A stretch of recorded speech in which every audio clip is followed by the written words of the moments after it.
Perkenalkan, nama saya Lisa Anggonawia dengan NIM E1R0231126. Di sini saya akan menjelaskan tampilan web saya beserta codingnya. Sebelum saya menampilkan tampilan web saya, sebelumnya saya akan menjelaskan terlebih dahulu struktur coding di Visual Studio Code saya. Nah, jadi coding-coding saya ini tuh saya pecah menjadi beberapa file dan beberapa folder. Folder yang pertama itu namanya page, yang dimana isinya itu ada chart PHP, dashboard PHP, data PHP, produk PHP, dan statistik PHP. Nah, selanjutnya ada folder yang kedua, yaitu namanya upload. Nah, di sini isinya itu foto-foto yang digunakan di web saya. Nah, selanjutnya file yang ada di luar folder page dan upload itu ada function PHP, grafik JSON, header PHP, index PHP, kanan PHP, dan style CSS. Nah, ini untuk tampilan web saya. Jadi web saya itu dibagi menjadi 3 bagian. Yang pertama bagian kiri, bagian sebelah kiri, dan bagian tengah, lalu bagian sebelah kanan. Nah, di bagian sebelah kirinya ini itu merupakan menu-menu kiri utama yang berisi dashboard, produk, dan keranjang. Nah, untuk codingnya itu kita menggunakan Visual Studio Code. Untuk codingnya ini itu saya menggunakan HTML, yang dimana titelnya ini itu saya gunakan variabel PHP. Lalu saya juga menambahkan viewport, yang dimana fungsinya ini itu untuk menyesuaikan layarnya jika dibuka di HP dan jika dibuka di laptop. Lalu saya juga memanggil style CSS-nya untuk tampilannya, baik itu warnanya ataupun tampilannya. Selanjutnya saya juga memanggil chart JSON untuk membuat grafik nantinya. Tapi untuk membuat grafiknya itu saya bakal bahas di belakangan. Nah, lalu di setiap menunya tadi yang ini, yang dashboard, produk, sama keranjang ini itu punya link dengan parameter M di URL-nya. Jadi kalau misal kita mau klik dashboard, parameter M-nya ini tuh berubah jadi dashboard. Terus kalau misal kita mau klik produk, parameter M-nya ini tuh juga bakal jadi M sama dengan produk. Terus begitu juga kalau kita misal klik keranjang, parameter M-nya ini tuh juga bakal berubah jadi M sama dengan chart gitu. Sesuai dengan nama file yang kita namain di Visual Studio Code-nya. Nah, nanti nilai parameter M-nya ini itu yang bakal dipanggil atau yang bakal dibaca sama indeks PHP-nya buat nampilin halaman yang sesuai sama yang kita klik gitu. Nah, kita lanjut ke indeks PHP-nya. Nah, indeks PHP-nya ini itu adalah fungsinya sebagai pengatur tampilan halaman. Nah, jadi kalau misal kita mau klik produk, itu nanti kontennya bakal konten produk. Kalau misal kita klik dashboard, kontennya bakal konten dashboard gitu. Begitu juga dengan seterusnya. Agar indeks PHP-nya itu bisa menampilkan konten sesuai dengan menu yang kita klik, caranya itu adalah dengan memanggil filenya. Nah, di sini saya memanggil beberapa filenya itu menggunakan fungsi require dan include. Nah, seperti yang bisa kalian lihat, di sini saya menggunakan require once, require, include once, dan include. Nah, apa sih bedanya keempatnya ini tuh? Jadi bedanya itu, kalau misal require ini itu berarti filenya itu wajib ada. Nah, kalau misal dia tidak ditemukan filenya, berarti di programnya itu nanti bakalan error gitu. Bakalan error dan berhenti. Terus kalau require once ini tuh sama dia kayak require, tapi filenya ini tuh cuma dipanggil satu kali. Tujuannya itu supaya dia tidak bentrok kalau ada semisal pemanggilan 2 kali atau pemanggilan ganda. Nah, kalau include ini digunakan untuk menyisipkan file. Tapi kalau semisal filenya tidak ada, webnya itu masih bisa jalan. Cuma ada tampilan warning aja gitu, peringatan. Terus kalau misal dia include once, itu juga sama kayak include, cuma dipanggilnya itu filenya cuma sekali. Di sini juga saya mau menjelaskan kenapa di sini garis miringnya 2 kali, yaitu page dan dashboard. Nah, di sini jawabannya itu adalah karena kan kita mau memanggil file dashboard kan. Nah, file dashboard ini kebetulan ada di folder yang namanya page. Jadi kalau misal kita mau ngambil kalau misal kita mau mengambil file dashboard itu, kita harus panggil dulu folder page-nya, baru kita bisa ambil file dari dashboard-nya itu. Jadi kita panggil dulu nama foldernya, jadi garis miring nama folder, garis miring nama filenya gitu, garis miring page, garis miring dashboard. Nah, di sini kenapa dia function PHP, header PHP sama kanan PHP ini itu tidak di garis miring 2 kali dengan nama foldernya, karena di sini function sama header sama kanan PHP-nya ini itu posisinya itu sudah setara sama indeks PHP. Nah, kebetulan karena dashboard ini itu tidak setara dengan indeks PHP karena dia berada di dalam folder lagi, jadi kita panggil foldernya dulu, baru kita panggil si filenya itu. Nah, selanjutnya di bagian kanan, di sini saya menambahkan informasi tambahan yang dimana isinya itu jumlah produk dan item di keranjang. Nah, ini penutup main lanjutan dari yang headernya itu. Nah, main di sini itu berfungsi untuk agar kontennya itu tetap di tengah gitu. Heading 3 ini HTML. P ini maksudnya untuk membuat paragraf. Di sini juga saya menggunakan PHP, di mana count itu digunakan untuk menghitung berapa banyak data yang ada di dalam session. Jadi count ini itu bakal ngitung berapa banyak data yang ada di session produk.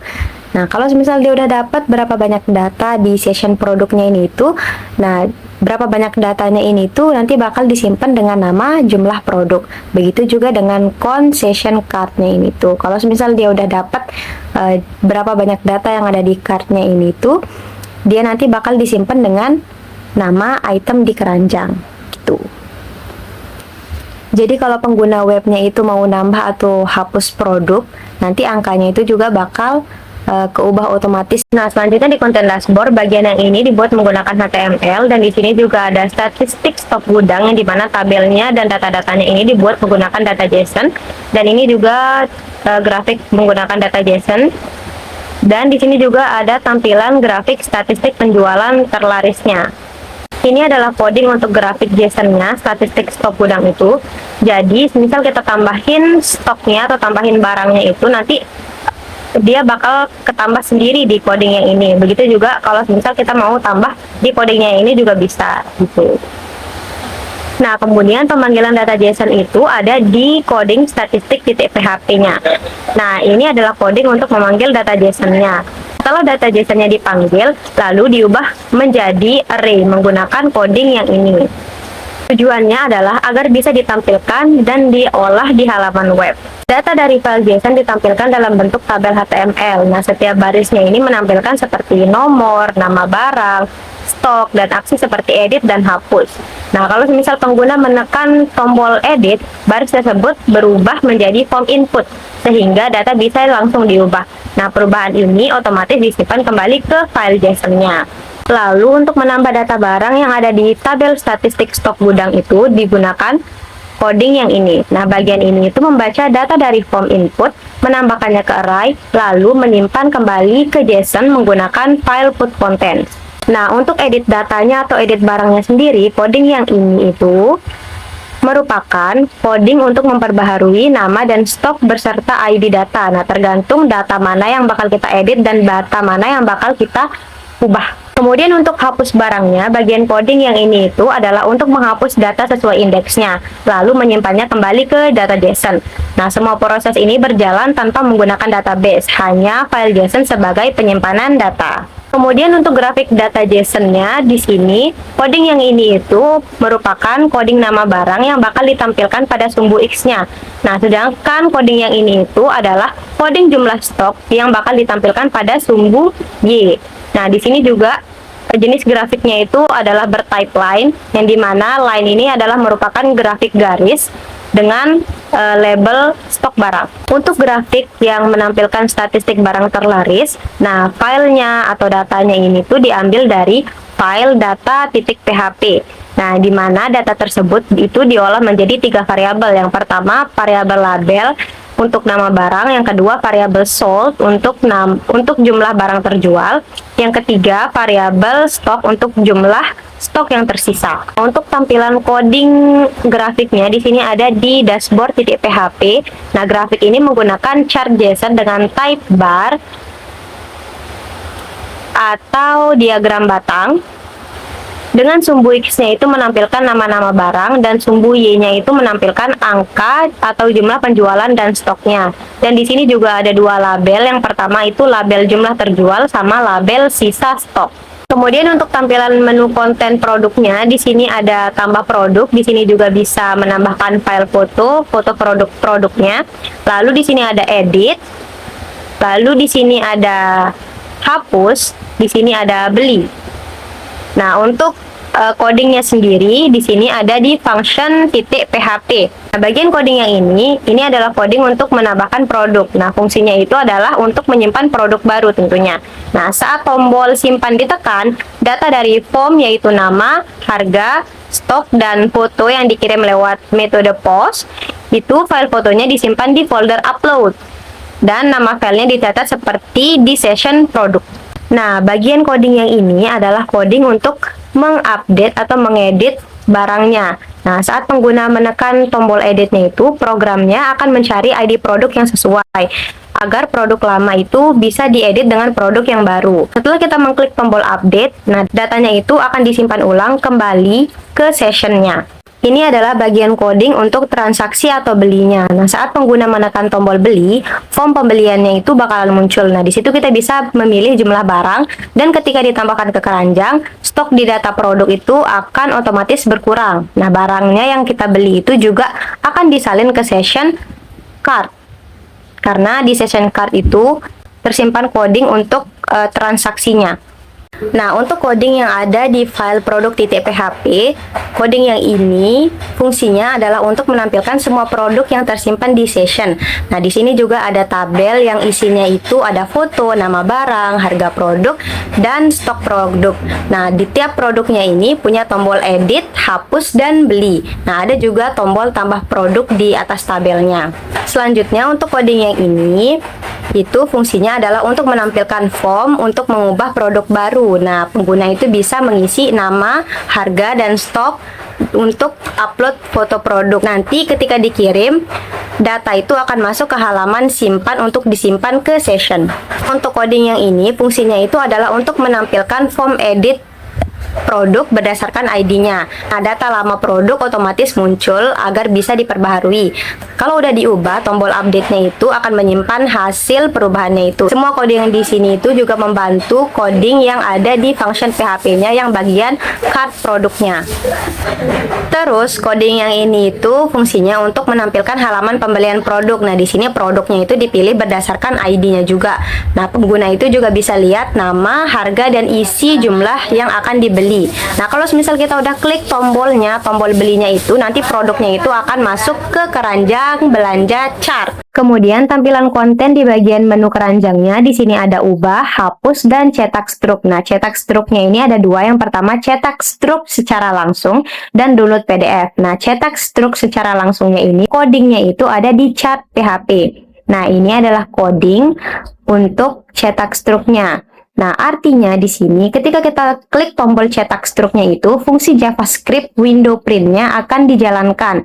Yang dimana fungsi window print-nya ini itu adalah bawaan dari browsernya yang tugasnya itu membuka jendela print secara langsung agar bisa dicetak langsung ke printer. Nah, untuk yang download PDF-nya ini itu codingnya ada di function PHP, yang dimana di function PHP ini itu codingnya mulai dari baris ke 152 sampai baris ke 205, di mana semua coding ini itu berfungsi untuk membuat laporan struk belanja dalam bentuk PDF, yang dimana PDF-nya itu berisi yang pertama tanggal transaksi, yang kedua nama tokonya, terus yang ketiga nama daftar barangnya seperti jumlah berapa yang dibeli dan subtotal berapa barang yang bakal dibeli. Terus yang selanjutnya itu adalah tampilan diskonnya dan pajaknya. Terus yang terakhir itu adalah tampilan total akhirnya atau harga total barang yang dibeli. Untuk penjelasan codingnya, coding yang ini itu berfungsi untuk mengecek apakah keranjangnya itu masih kosong. Nah, semisal keranjangnya itu masih kosong dan belum ada barang yang dibeli sama sekali, nanti sistemnya itu langsung menampilkan peringatan dan kembali ke halaman keranjang. Terus untuk coding yang ini, nah ini coding ini berfungsi untuk menghitung total pembelian, kemudian mendapatkan diskon, lalu menghitung pajak sebesar 11%.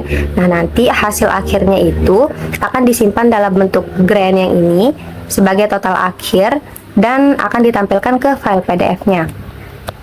Selanjutnya, coding yang ini Nah, coding yang ini tuh fungsinya untuk menulis teks yang dalam PDF-nya, seperti tanggal transaksi, terus nama situsnya, dan judul struk belanjanya. Di coding yang ini, di sini setiap barang ditulis ke dalam halaman PDF beserta jumlah dan subtotalnya. Untuk coding yang ini adalah untuk menampilkan diskonnya di halaman PDF. Yang ini juga untuk menampilkan pajak di dalam file PDF-nya. Nah, yang ini untuk menampilkan semua total belanjanya di dalam file PDF-nya itu. Untuk coding yang ini adalah bagian untuk membangun file PDF-nya itu secara manual dalam format aslinya. Nah, artinya di sini file PDF-nya itu langsung dibuat dengan kode PHP tanpa file tambahan.